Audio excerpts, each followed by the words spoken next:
I'm Ria Kulik and I am from the Hair Bank in Manchester. Favourite part of my job is meeting so many new people all the time and just making them happy doing what I do.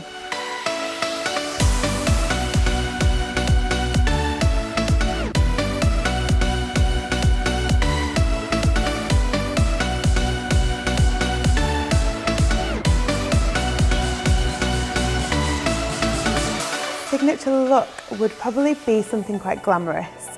I swap and change all the time because I'm trying to evolve myself all the time as well.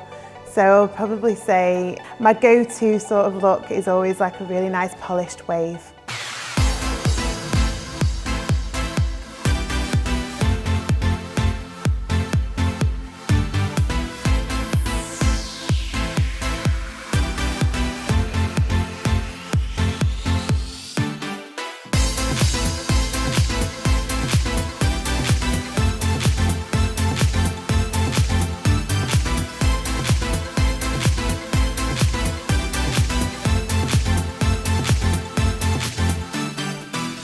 If I could speak to a younger me, I would tell myself to do as much as I can, be involved as much as I can and get involved with brands like GHD.